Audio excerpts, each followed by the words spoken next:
Boa noite a todos. Meu nome é Renata, eu sou colaboradora voluntária e estudiosa da ciência logosófica. Todos os demais participantes dessa atividade também o são.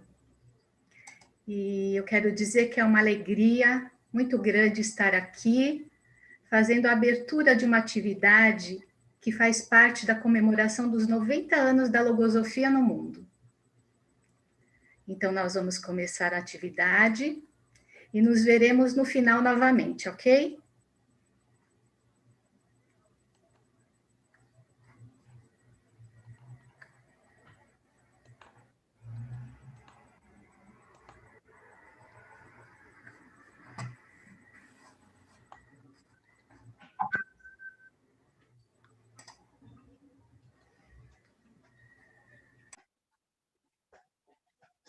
Sejam bem-vindos todos. Quando nós vamos falar em público, existe o hábito de se apresentar.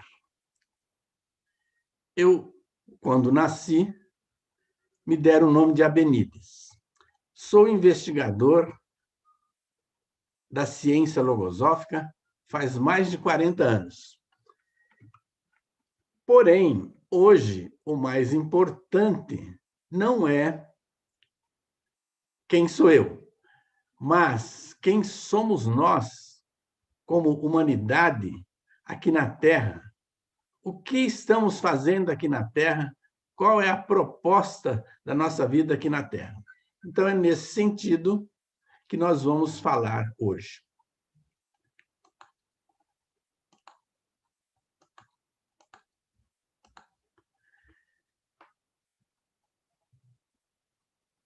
Existem diversas formas de meditação e seus benefícios. Encontramos mais de 20 formas de meditação. E, na explanação de hoje, nós não vamos desmerecer, nem criticar, nem menosprezar nenhuma delas. Existem trabalhos muito importantes que estão sendo feitos com meditação na medicina, na neurociência, na análise e em muitas outras frentes. Então, cada um poderá meditar da forma como escolher.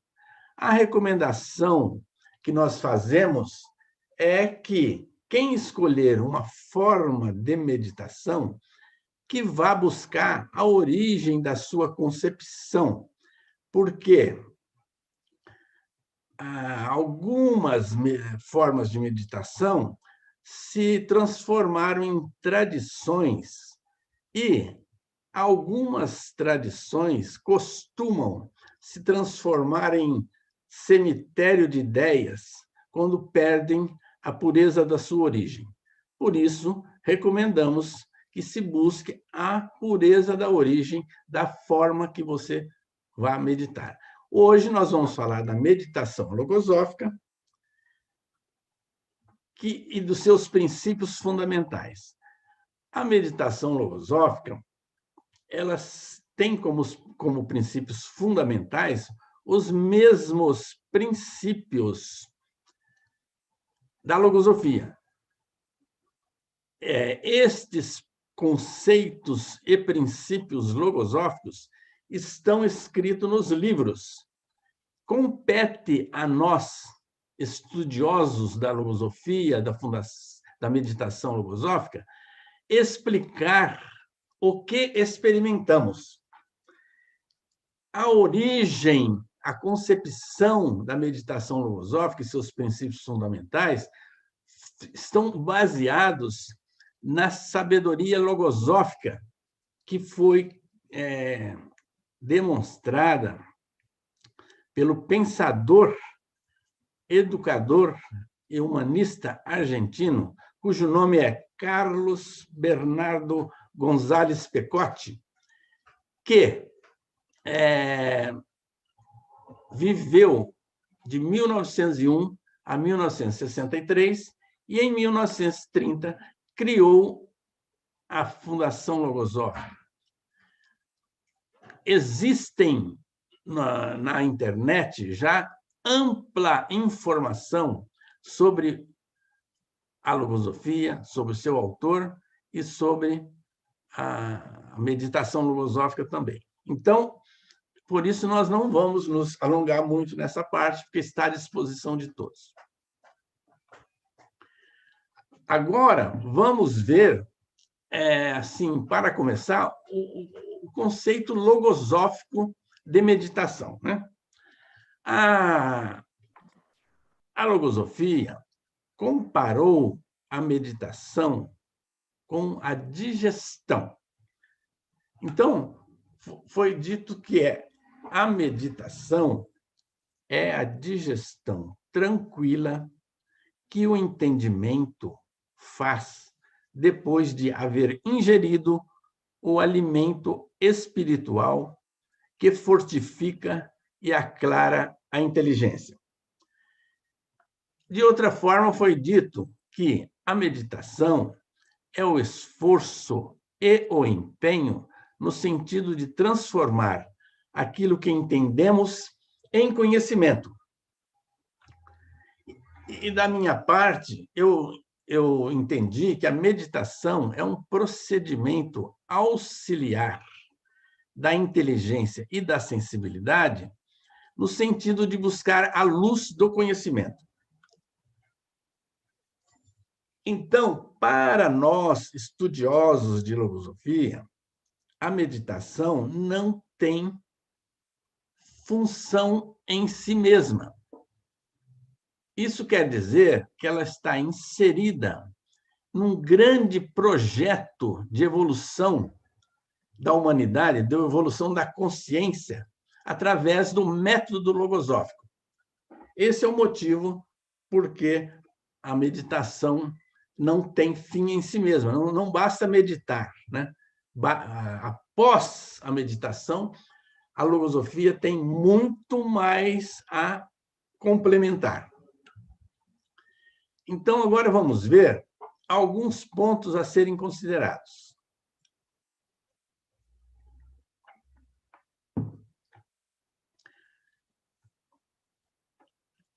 É possível comprovar em nós mesmos que nós temos duas naturezas. Uma natureza é a física.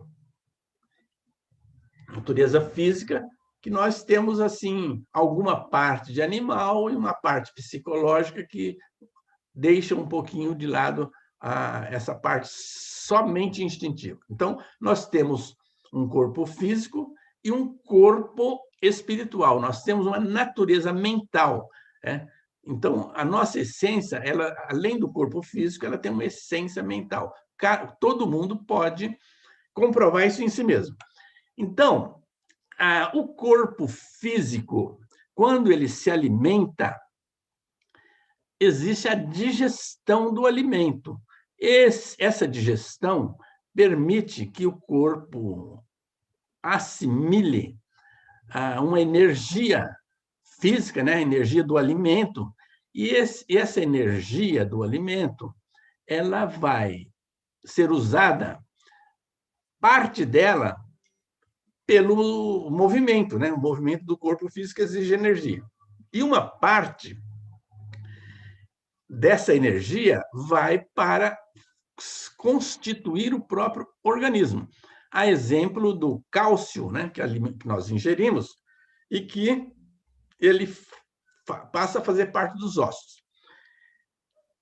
A outra natureza, a natureza espiritual, ela quando nós ingerimos informações e conhecimentos, existe a meditação similar à digestão, que também faz o mesmo processo de fazer com que o organismo psicológico e espiritual passe a assimilar uma parte da energia para o seu movimento mental e sensível, e outra parte passa a integrar a consciência e o corpo espiritual, o corpo físico, é aquele que nós falamos da outra natureza, né?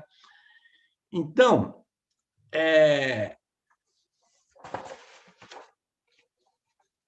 a energia do cosmo verte para o ser humano através da luz, seja a luz visível ou invisível.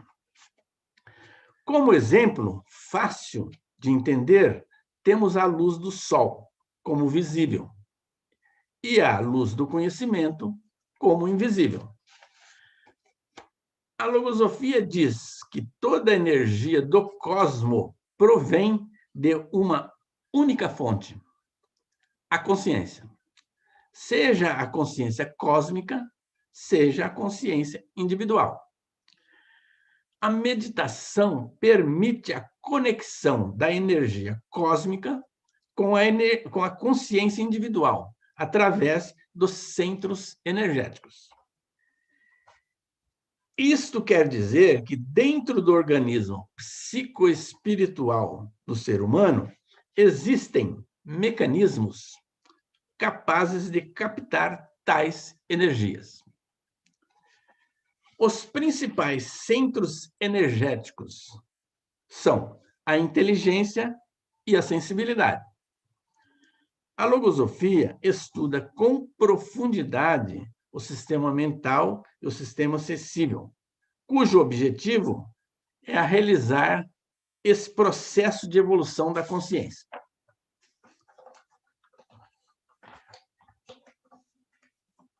Existem processos de evolução inconscientes. Um indivíduo nasce e cresce e forma suas células inconscientemente. Não tem consciência, a gente não tem consciência do que está acontecendo com a gente. A própria educação também acaba por ser assimilada inconscientemente.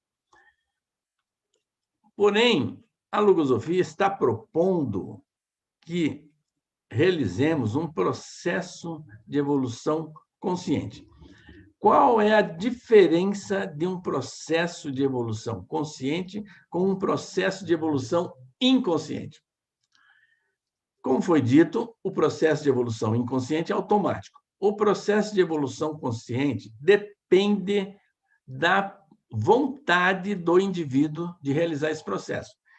Então, esse processo requer uma partida e uma aceleração. Por quê? Sem partida e sem aceleração, esse processo fica igual um automóvel. Ele não sai do lugar se não tiver partida e aceleração.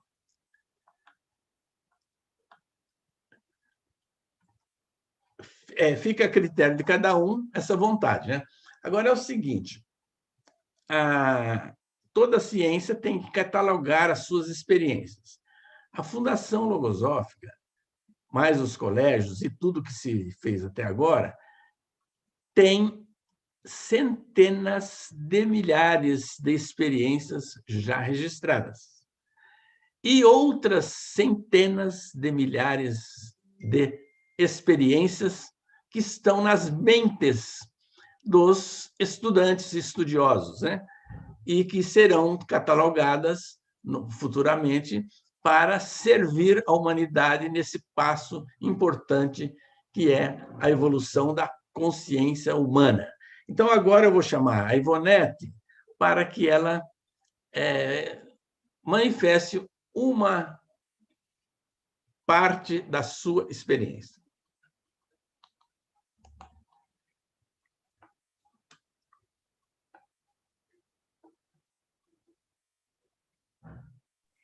Pois é, Abenites, isto que você acabou de manifestar é uma realidade. Para que a gente possa realmente meditar de acordo com os princípios logosóficos, é necessário que nós tenhamos, que nós usemos os exercícios dos recursos internos que nós temos. O sistema mental, o sistema sensível, os pensamentos, seleção dos pensamentos, Conhecimentos das deficiências, das virtudes também. Tudo isso vai nos ajudar no processo para podermos meditar.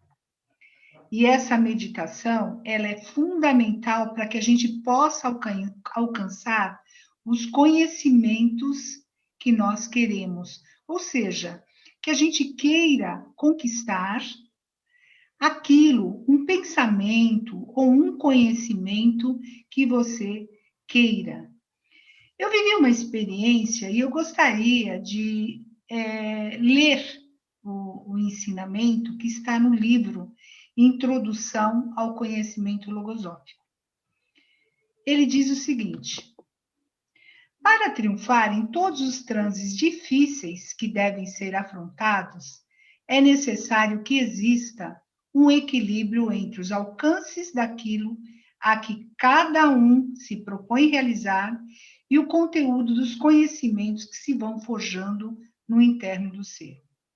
Isso determinará com maior precisão as forças com que se pode contar e a consistência do estado mental, o qual deve estar firmemente apoiado pela certeza da regularidade com que se desenvolve o processo interno. Durante alguns meses, eu procurei desenvolver em mim essa capacidade de meditar para alcançar algo que eu queria muito.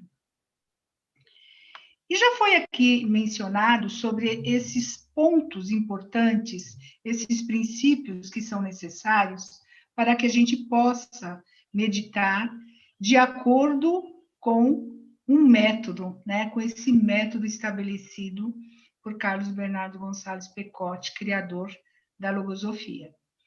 E foi muito interessante essa experiência, porque eu estava, ao meu ver, usando esses recursos, estava lá refletindo, pensando, observando, estava analisando, combinando, e o conhecimento não vinha. E eu ficava assim, puxa vida, mas como? Eu estou fazendo tudo o que é preciso. Eu achava, né, que estava fazendo tudo o que era preciso. E não vinha. Aí um dia estava lá eu refletindo, eu estava num lugar perfeito, propício à meditação. E estava no meio de umas árvores lindas, um ambiente tranquilo, sereno. E eu estava ali, o sol penetrando sobre os galhos das árvores. E naquele momento eu fiquei assim, bom, esse é o momento oportuno.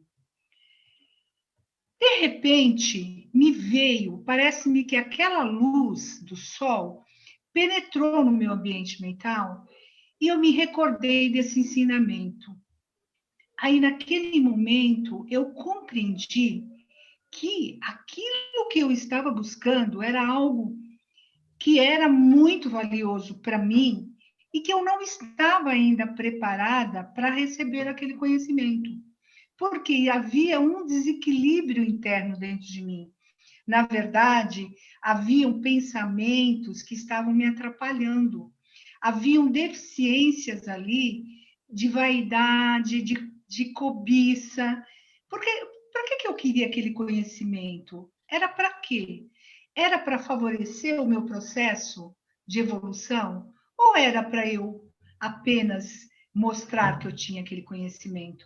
Então, tudo aquilo veio à tona, como se eu tivesse vendo tudo o que estava acontecendo no meu interno. Naquele momento, eu compreendi que eu estava nesse desequilíbrio. A conquista daquele bem mental e espiritual, ainda eu não estava internamente preparada para receber. Eu não tinha aquela minha vontade, o meu sentimento de querer, ele não era puro. Haviam pensamentos que estavam maculando aquilo que a minha conquista. Ali eu compreendi que eu precisava realizar mais esforços para conquistar aquele bem. E isso foi uma experiência muito importante para mim, porque hoje eu sei que para eu conquistar um conhecimento, para eu ter esse conhecimento na minha mão, eu preciso ter esse equilíbrio interno. Eu preciso ter o que eu quero tem que estar de acordo com a minha capacidade e a minha condição interna.